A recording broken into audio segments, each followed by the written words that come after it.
अस्सलाम वालेकुम। तो डियर स्टूडेंट, आज हम वेक्टर एडिशन को आगे जो है डिस्कस करेंगे। आज हम ये डिस्कस करेंगे कि वेक्टर एडिशन कौन कौन से लॉज को ओबे करती है। तो देखें, वेक्टर एडिशन जो होती है वो कम्यूटेटिव लॉ को ओबे करती है, यानी vector addition is commutative with respect to addition. Commutative का मतलब आप जानते हैं कि अगर हम वेक्टर का आर्डर चेंज करें और आर्डर चेंज करने से रिजल्टेंट पे कोई फ़र्क ना पड़े, जैसे अगर हम a प्लस बी करेंगे या हम b प्लस a करेंगे, रिजल्ट हमारा सेम आएगा। इस लॉ को कहते हैं commutative law of vector addition. अब देखें, इस डायग्राम में देखें, सपोज करें ये हमारा वेक्टर a है, ये वेक्टर हमारा b है। तो हम सबसे पहले a b करना चाहते हैं, a प्लस b करना चाहते हैं। तो आप देखें, हेड टू टेल रूल के मुताबिक हमने वेक्टर a के हेड पे वेक्टर b का टेल रखा है और अब हम रिजल्टेंट निकालना चाहते हैं। रिजल्टेंट निकालने का तरीका क्या होता है कि फर्स्ट वेक्टर के टेल को लास्ट वेक्टर के हेड के साथ ज्वाइन करो। तो ये जो लाइन बन रही है, ये लाइन हमें दिखा रही है r is equal to a plus b. इसी तरीके से अगर हम ऊपर देखें तो ये वेक्टर हमारा b है और ये वेक्टर हमारा a है। अब हम वेक्टर b के हेड पे वेक्टर a का टेल रख रहे हैं, यानी अब हम कर रहे हैं b प्लस a। तो ये सेम रिजल्टेंट हमें मिल रहा है। यानी अब हम क्या करेंगे, जब हम b प्लस a करेंगे तो हम वेक्टर b के टेल को वेक्टर a के हेड के साथ ज्वाइन करेंगे। तो ये जो रेड वाली लाइन है ये हमारा रिजल्टेंट है और ये रिजल्टेंट देखें a प्लस b में भी वही है और b प्लस a में भी वही है। इसलिए हम कहते हैं कि वेक्टर एडिशन ओबे कम्यूटेटिव लॉ। अब जो हमारी वेक्टर एडिशन है वो एक दूसरा लॉ भी ओबे करती है और उसको कहते हैं एसोसिएटिव लॉ। एसोसिएटिव लॉ में याद रखिएगा 3 वेक्टर्स होते हैं और कम्यूटेटिव लॉ में 2 वेक्टर्स होते हैं। एसोसिएटिव में क्या है, देखें, पहले हम b प्लस सी, यानी हमारे पास 3 वेक्टर्स हैं a b c। पहले हम b प्लस सी करेंगे और फिर हम उसमें ऐड करेंगे a, यानी पहले हमने ऑर्डर a से किया हुआ है। अब हम क्या कर रहे हैं, ऑर्डर को शफल कर रहे हैं। शफल कैसे, मतलब पहले हम a प्लस b का रिजल्टेंट निकालेंगे, फिर उसके रिजल्टेंट में c वेक्टर ऐड करेंगे और आप देखेंगे कि हमारी रिजल्ट पे कोई फर्क नहीं पड़ेगा। तो इस प्रॉपर्टी को हम कहते हैं एसोसिएटिव लॉ और इसको कहते हैं कम्यूटेटिव लॉ। दोनों में हम ऑर्डर चेंज करेंगे और ऑर्डर चेंज करने से हमारे रिजल्टेंट पे फर्क नहीं पड़ेगा। पर याद रखिएगा कम्यूटेटिव में 2 वेक्टर होंगे, एसोसिएटिव में 3 वेक्टर होंगे। अब देखें, अगर आप इस डायग्राम को देखें तो ये वेक्टर हमारा b है, ये b वेक्टर में हमने c वेक्टर ऐड किया। तो जब हमने b वेक्टर में c वेक्टर ऐड किया तो ये जो रेड आपको लाइन नजर आ रही है ये हमारा वेक्टर बन गया b प्लस c। अब ये जो b प्लस सी है, यानी ये वाला b प्लस सी बन गया। हमने वेक्टर b के हेड पे वेक्टर c का टेल रखा, तो ये जो रेड आपको वेक्टर नजर आ रहा है ये b प्लस सी है। और ये b प्लस सी हम किस में ऐड कर रहे हैं, a में, यानी ये वेक्टर a है और इस वेक्टर a के हेड पे हम रख रहे हैं b प्लस सी, ये जो वेक्टर बना है। तो जब हमने b प्लस सी रखा तो अब ये हमारा रिजल्टेंट बन चुका है। रिजल्टेंट कैसे मिलेगा, फर्स्ट वेक्टर के टेल को लास्ट वेक्टर के हेड के साथ ज्वाइन करेंगे। तो आपने देखा कि इस पूरे का रिजल्टेंट क्या था, ये जो ब्लू आपको वेक्टर नजर आ रहा है। अब आप देखें इस तरीके से अब आप इस साइड देखें, जब आप ये साइड देखेंगे तो सबसे पहले हम a प्लस बी करेंगे। तो आप देखें ये वेक्टर a है, ये वेक्टर b है, इन दोनों को हमने ज्वाइन किया तो हमारा रिजल्टेंट बना ग्रीन वेक्टर। ग्रीन वेक्टर किसको शो कर रहा है, a प्लस बी को। अब ग्रीन वेक्टर में हम ऐड कर रहे हैं वेक्टर c, तो ये ग्रीन वेक्टर का हेड देखें और ग्रीन वेक्टर के हेड पे हमने वेक्टर c का टेल रखा है। इसका मतलब है हम a प्लस बी प्लस सी कर रहे हैं। तो देखें वही रिजल्टेंट आपका बना ब्लू वेक्टर। तो दोनों केसेस में जो रिजल्टेंट हमारा था, इस केस में भी रिजल्टेंट ब्लू वेक्टर था और इस केस में भी रिजल्टेंट हमारा ब्लू वेक्टर था। इसका मतलब है हमारे रिजल्टेंट पे कोई फर्क नहीं पड़ा। जब रिजल्टेंट पे कोई फर्क नहीं पड़ेगा by changing the order of vectors, तो हम कहेंगे या तो वो कम्यूटेटिव लॉ है या तो वो एसोसिएटिव है। कम्यूटेटिव के केस में 2 वेक्टर होंगे और एसोसिएटिव के केस में 3 वेक्टर्स होंगे। तो ये 2 लॉज आपको समझ में आ गए। अब देखें वेक्टर एडिशन ओबे डिस्ट्रीब्यूटिव लॉ। अब समझें ये एक स्केलर है ये कोई नंबर है, ये नंबर a प्लस बी, पहले हम a b को आपस में जोड़ेंगे और फिर उनके साथ हम नंबर ये मल्टीप्लाई करेंगे। पर हम डिस्ट्रीब्यूट भी कर सकते हैं। कैसे? हम m को a से डायरेक्ट मल्टीप्लाई करें और हम m को b से डायरेक्ट मल्टीप्लाई करें, फिर हम इनको ऐड करें। ऐसा करने से हमारे रिजल्ट पे कोई फर्क नहीं पड़ेगा। तो ये 3 लॉज हैं जो वेक्टर एडिशन ओबे करती है। एंट्री टेस्ट में इनके मुतालिक आपसे क्वेश्चन कर सकते हैं, MCQs कर सकते हैं। जैसे एक में आपको क्वेश्चन दे रहा हूं, फॉर 3 वेक्टर्स या ऐसे लिखें, for addition of 3 vectors does not affect the resultant by changing order of vectors. This law is known as option A, commutative law, option B, associative law, commutative law of addition, associative law of addition, option C, vector law, option D, none of these। तो आप देखें इसको कैसे solve करेंगे। तो question में clear बता गया है, फॉर एडिशन ऑफ 3 वेक्टर्स, यानी 3 वेक्टर्स की बात हो रही है। तो जब 3 वेक्टर्स की बात होगी और हम वेक्टर का ऑर्डर चेंज करेंगे और ऑर्डर चेंज करने से हमारे रिजल्टेंट पे फर्क नहीं पड़ेगा, तो हम इसको कहेंगे कि ये एसोसिएटिव लॉ है। कभी कभी आपसे ऐसे भी क्वेश्चन कर सकते हैं, x plus y is equal to y plus x, this is known as। तो इसको हम क्या कह सकते हैं, थोड़ी देर पहले हमने डिस्कस किया है।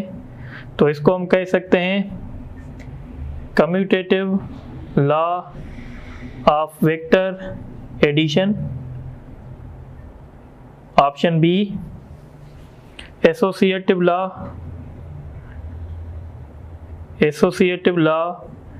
of vector addition,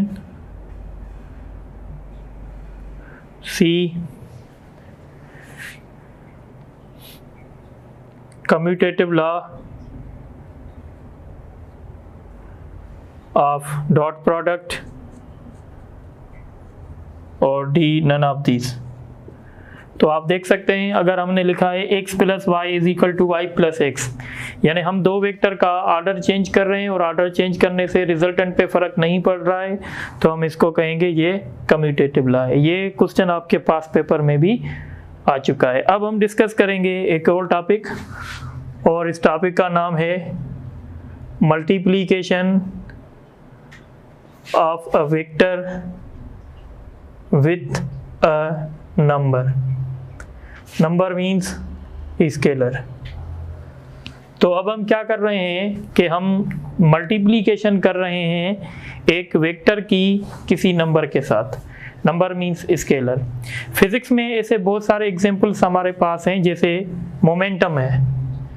मोमेंटम होता है मास इनटू वेलोसिटी। तो जब हम मास इनटू वेलोसिटी कहते हैं तो ये मास हमारा एक स्केलर होता है और वेलोसिटी हमारा एक वेक्टर होता है। तो ये जो मोमेंटम है, ना ये क्रॉस प्रोडक्ट का एग्जांपल है, ना ये डॉट प्रोडक्ट का एग्जांपल है, ये सिंपल है multiplication of vector with a number. अब यहाँ पे हम 2 बातें डिस्कस करेंगे कि इफ नंबर इज पॉजिटिव, अगर हमारा नंबर पॉजिटिव है, आपको पता है स्केलर पॉजिटिव भी हो सकते हैं, नेगेटिव भी हो सकते हैं। अगर हमारा नंबर पॉजिटिव है तो क्या होगा, तो हम पहले लिख लेते हैं the magnitude of vector changes but its direction remains same.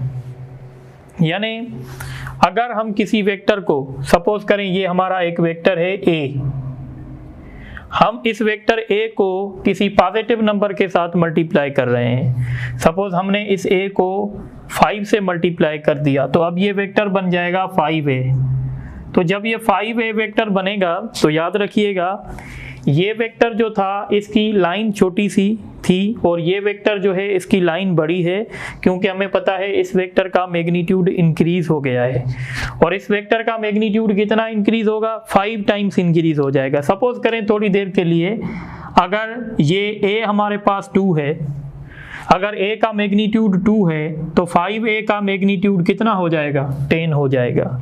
यानी मैग्नीट्यूड ऑफ 5a इज 10, यानी इस वेक्टर का मैग्नीट्यूड 5 टाइम्स बढ़ जाएगा। तो इस तरीके से हम इसको फाइंड कर सकते हैं। पर अगर आप समझें, इफ नंबर इज नेगेटिव, पर अगर हमारा नंबर जो है वो नेगेटिव है, जब हमारा नंबर नेगेटिव होगा तो वेक्टर का मैग्नीट्यूड भी चेंज होगा और साथ ही साथ उसका डायरेक्शन रिवर्स हो जाएगा। यानी हम ऐसे लिख सकते हैं, the magnitude of vector changes and its direction is reversed bye 180 degree. या आप ऐसे भी कह सकते हैं कि उसका डायरेक्शन जो है वो अपोजिट हो जाएगा। मसलन कैसे? सपोज करें ये हमारा एक वेक्टर ए था और इस वेक्टर ए का मैग्नीट्यूड 2 था। अब हम कह रहे हैं वेक्टर -5 है, तो जब हम -5a कहेंगे तो अब हमारा वेक्टर ये हो जाएगा। यानी ये वेक्टर हमारा -5a होगा, यानी इसका मैग्नीट्यूड 10 हो जाएगा, क्योंकि हमने पढ़ा है वेक्टर का मैग्नीट्यूड हमेशा पॉजिटिव होता है, पर जब हम किसी नेगेटिव नंबर से मल्टीप्लाई करते हैं तो उसका डायरेक्शन जो है वो चेंज हो जाता है। तो इसी तरीके से हम इसको समझ सकते हैं। अच्छा, आप याद रखिएगा यहाँ से एक इम्पॉर्टेंट क्वेश्चन आता है। जैसे अभी आप लोगों को पता है कि भाई वेक्टर ए हो या वेक्टर 5a हो, ये दोनों वेक्टर का डायरेक्शन सेम होता है। तो आपसे कभी कभी ऐसे भी क्वेश्चन कर सकते हैं, what is angle between vector A and 5a? तो आप कहेंगे इनके बीच में एंगल जो है वो 0 डिग्री है। क्यों 0 डिग्री है इनके बीच में एंगल? क्योंकि जो डायरेक्शन ए का होगा वही डायरेक्शन 5a का होगा। पर अगर इसी क्वेश्चन को मैं ऐसे लिखूं, what is angle between vector A and vector -5a, तो इन दो वेक्टर्स के बीच में एंगल क्या होगी? तो इन दो वेक्टर्स के बीच में एंगल 180 डिग्री की होगी, क्योंकि अब हम a को -5 से मल्टीप्लाई कर रहे हैं। जब हम a को -5 से मल्टीप्लाई करेंगे, मैग्नीट्यूड तो इसका इंक्रीज होगा, पर उसके साथ इसका डायरेक्शन जो है वो भी रिवर्स हो जाएगा, क्योंकि जब हम किसी वेक्टर को नेगेटिव नंबर के साथ मल्टीप्लाई करेंगे तो उसका डायरेक्शन 180 डिग्री पे रोटेट हो जाएगा। तो आप इसको नोट करें, तो फिर मैं इरेज कर देता हूँ।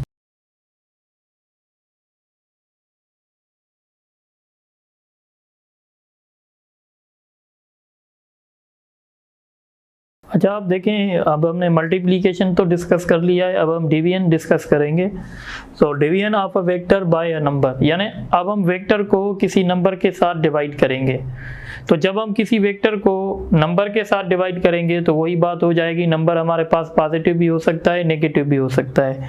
अभी हम अज्यूम करते हैं कि हमारा नंबर पॉजिटिव है, तो जब हम किसी वेक्टर को पॉजिटिव नंबर के साथ डिवाइड करेंगे तो फिर क्या होगा कि हमारा मैग्नीट्यूड तो चेंज होगा, पर वेक्टर का डायरेक्शन वही का वही रहेगा। सपोज करें अगर ये एक वेक्टर है, ये वेक्टर ए है। अब यहाँ से मैं वेक्टर निकालना चाहता हूँ 1/5a, यानी मैंने वेक्टर ए को 5 से डिवाइड कर दिया। तो जब मैं 5 से डिवाइड करूँगा तो इसका मैग्नीट्यूड जो है वो कम हो जाएगा, पर इसका डायरेक्शन वही रहेगा। तो आप देख रहे हैं इसकी लाइन मैंने बड़ी बनाई है, इसकी लाइन मैंने छोटी बनाई है। अब वही बात हो जाएगी कि जब हम किसी वेक्टर को नेगेटिव नंबर के साथ डिवाइड करेंगे तो उसका मैग्नीट्यूड तो चेंज होगा, पर उसका डायरेक्शन भी रिवर्स हो जाएगा 180 डिग्री पे। अब कैसे? सपोज करें अगर ये वेक्टर ए था, ठीक है, अब मैं वेक्टर निकाल रहा हूँ -1/5a। तो जब मैं वेक्टर -1/5a निकालूंगा तो अब इस वेक्टर का मैग्नीट्यूड जो है वो कम तो हो जाएगा और साथ ही साथ इसका डायरेक्शन भी रिवर्स हो जाएगा, यानी इन दोनों वेक्टर्स के बीच में एंगल 180 डिग्री की होगी। इसी तरीके से अब हमारे पास कुछ लॉज हैं। Laws of multiplication of vector with the number.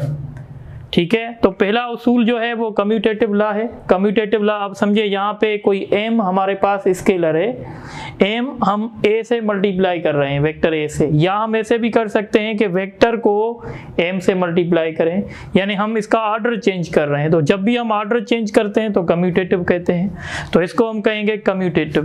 पर जब हम एसोसिएटिव की बात करेंगे तो हमारे पास दो नंबर होंगे, एक नंबर m है, दूसरा नंबर n है। हम सबसे पहले क्या कर रहे हैं, पहले हम इन नंबर्स को आपस में मल्टीप्लाई कर रहे हैं और जो इसका रिजल्ट आ रहा है वो हम a से मल्टीप्लाई कर रहे हैं। या हम ऐसे भी कर सकते हैं, पहले एक नंबर को a से मल्टीप्लाई किया जाए, फिर जो रिजल्ट आए उसको m से मल्टीप्लाई किया जाए। ऐसा करने से कोई फर्क नहीं पड़ेगा, इसको हम कहते हैं एसोसिएटिव लॉ। इस तरीके से हम डिस्ट्रीब्यूटिव लॉ भी डिस्कस कर सकते हैं। हमारे पास समझिए दो वेक्टर्स हैं, दो स्केलर हैं, हमारे पास दो नंबर हैं, एक m है एक n है। अब हम इसको a से मल्टीप्लाई कर रहे हैं, तो हम ऐसे भी कर सकते हैं, पहले m और n को आपस में ऐड कर दें, फिर हम a से मल्टीप्लाई करें। या हम ऐसे भी कर सकते हैं कि m को पहले a से मल्टीप्लाई करें और फिर n को a से मल्टीप्लाई करें, फिर हम इनके रिजल्ट को आपस में जोड़ दें। तो इस लॉ को कहते हैं डिस्ट्रीब्यूटिव लॉ। ठीक है, अब हम आते हैं क्वेश्चंस के तरफ, जो हमें क्वेश्चंस डिस्कस करने हैं, जो MCQs हमें डिस्कस करने हैं। सबसे पहले ये MCQs देखें। MCQ से the angle between vector a and tan a। तो ये मैंने थोड़ी देर पहले आप लोगों को बताया है कि वेक्टर a और वेक्टर tan a, अगर हम देखें तो वेक्टर tan a जो है वो बेसिकली a से बना है, और a से कैसे बना है, हमने tan से मल्टीप्लाई किया है। इसका मतलब है वेक्टर a और वेक्टर tan a का डायरेक्शन जो होगा वो सेम होगा, तो इसी वजह से हम कहेंगे इनके बीच में एंगल जो है वो 0 डिग्री होगी। Question 2, The vector A makes an angle 45 with positive x-axis। Vector A जो है वो 45 की एंगल बना रहा है, किसके साथ, पॉजिटिव x-axis के साथ। Then vector -tan A makes dash angle with positive x-axis। अब ये कॉमन सेंस है, देखें ये x पॉजिटिव, ये x नेगेटिव, ये y पॉजिटिव, ये y नेगेटिव। वेक्टर A अगर 45 डिग्री की एंगल बना रहा था, तो जब हम इसको माइनस से मल्टीप्लाई करेंगे तो ये वेक्टर हमारा यहाँ आ जाएगा, यानी इसका डायरेक्शन रिवर्स हो जाएगा। अगर ये वेक्टर 45 डिग्री की एंगल बना रहा था और हमें पता है इन दोनों के बीच में एंगल 180 है, तो हम क्या करेंगे, 180 इस 45 में ऐड कर देंगे तो हमारा रिजल्ट 225 आएगा। यानी जितनी एंगल वेक्टर A बनाएगा, और जब हम उसका नेगेटिव वेक्टर देखेंगे, सपोज करें -5a देखें या -10a देखें, तो हम क्या करेंगे, उस एंगल में 180 ऐड कर देंगे, तो इसका राइट ऑप्शन होगा 225। इसी तरीके से ये क्वेश्चन देखें जो कॉन्सेप्चुअल है। The vector A lies in second quadrant. Vector A जो है वो सेकंड क्वाड्रेंट में लाई करता है, ठीक है, of plane. Then vector -5a lies in. तो अब देखें ये दूसरा, ये आपका फर्स्ट क्वाड्रेंट है, ये आपका सेकंड क्वाड्रेंट है। अगर यहाँ पे आपका वेक्टर A लाई कर रहा है, तो जब आप इसको नेगेटिव नंबर से मल्टीप्लाई करोगे तो वेक्टर आपका यहाँ शिफ्ट हो जाएगा, यानी वेक्टर आपका कौन से क्वाड्रेंट में आ जाएगा, फोर्थ क्वाड्रेंट में आ जाएगा, क्योंकि 2 का अपोजिट जो है वो फोर्थ क्वाड्रेंट है। तो इसका राइट ऑप्शन होगा C, यानी फोर्थ क्वाड्रेंट। इसी तरीके से ये भी एक कॉन्सेप्चुअल क्वेश्चन है, इसको देखें अच्छे तरीके से। द एंगल बिटवीन, पहले अंग्रेजी समझें, the angle between resultant. Angle between resultant, भाई किसका रिजल्टेंट, दो वेक्टर हैं, एक वेक्टर है p + q और दूसरा वेक्टर है p - q। एक वेक्टर p + q है, दूसरा वेक्टर p - q है। सबसे पहले हमें इनका रिजल्टेंट निकालना पड़ेगा। तो जब हम p + q में ऐड करेंगे q - p, तो q से कैंसिल हो जाएगा और ये बन जाएगा 2p, यानी इन दो वेक्टर का रिजल्टेंट क्या बना, 2p। The angle between resultant of vectors p + q and p - q and vector p, यानी इसका रिजल्टेंट हमें 2p मिला है। अब इस 2p की एंगल किसके साथ देखनी है, p के साथ। तो आपको पता है 2p और p एक, यानी 2p और p जो हैं जो ये जो आपका 2p है ये बेसिकली p का डुप्लीकेट है, हमने 2 से मल्टीप्लाई किया हुआ है, इसलिए हम कहेंगे कि भाई 2p और p के बीच में एंगल जो है वो 0 डिग्री होगी, जो हमने ऊपर डिस्कस किया था, पर यहाँ पे थोड़ा सा क्वेश्चन को चेंज किया गया था। इसी तरीके से एक MCQ ये देखें, if vector a is equal to 4i plus 3j plus 5k then projection of vector 5a on y axis. देखें प्रोजेक्शन का मैंने आपको पहले ही बताया हुआ है, जब भी प्रोजेक्शन की बात होगी, अगर प्रोजेक्शन y एक्सिस पे पूछ रहे हैं इसका मतलब है आपसे y कंपोनेंट पूछ रहे हैं, अगर प्रोजेक्शन x एक्सिस पे पूछ रहे हैं इसका मतलब है आपसे x कंपोनेंट पूछ रहे हैं, प्रोजेक्शन अगर z एक्सिस पे पूछ रहे हैं इसका मतलब है आपसे z कंपोनेंट पूछ रहे हैं। अब आप देखें कि ये एक वेक्टर है और आपसे इस वेक्टर का प्रोजेक्शन नहीं पूछ रहे, किसका पूछ रहे हैं, 5a का।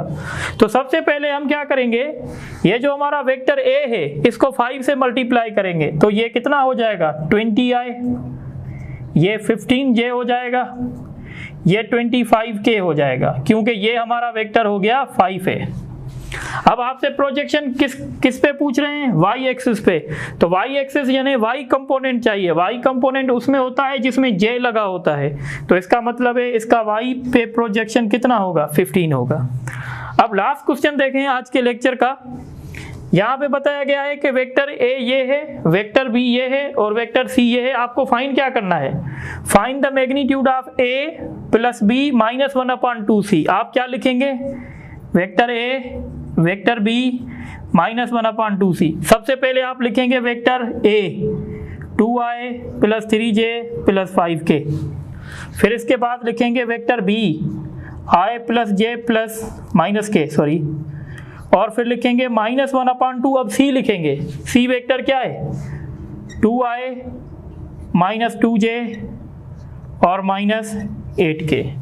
ठीक है, मैं यहाँ इसको प्लस कर देता हूँ, प्लस 1/2। ठीक है, अब आप इसको थोड़ा सा सॉल्व कर लें। अच्छा, अब हम इसको सॉल्व करेंगे, ये 2i है, ये 3j है, ये 5k है, i है, j माइनस k। अब देखें ये 2 इन सब से डिवाइड करेगा, जब 2i से डिवाइड करेगा तो प्लस का i बचेगा, यहाँ माइनस का j बचेगा और यहाँ माइनस का 4k बचेगा। ठीक है, अब अगर आप देखें तो ये 2i है और ये i है, ये भी i है, तो 2 और 1 3 और 3 और 1 4, तो ये 4i हो गया। ये 3j है और ये प्लस का j है, ये माइनस का j है, तो माइनस का j प्लस के j के साथ कैंसिल हो जाएगा, बाकी आपका बचेगा 3j। अब देखें ये माइनस 4k है, ये माइनस k है, तो माइनस 5k हो जाएंगे और माइनस 5k प्लस 5k से कैंसिल हो जाएंगे। अब ये आपका वेक्टर बन गया। अब इसका क्या चाहिए आपको, मैग्नीट्यूड, तो मैग्नीट्यूड आपको पता है x कंपोनेंट का स्क्वायर प्लस y का स्क्वायर, तो 16 प्लस 9 25 और 25 का रूट क्या आएगा 5, यानी इसका मैग्नीट्यूड जो होगा वो 5 होगा। तो आप इन सबको अच्छे तरीके से देख लें, फिर इंशाल्लाह हम नेक्स्ट लेक्चर में डिस्कस करेंगे composition and resolution of vector into rectangular component. Thank you.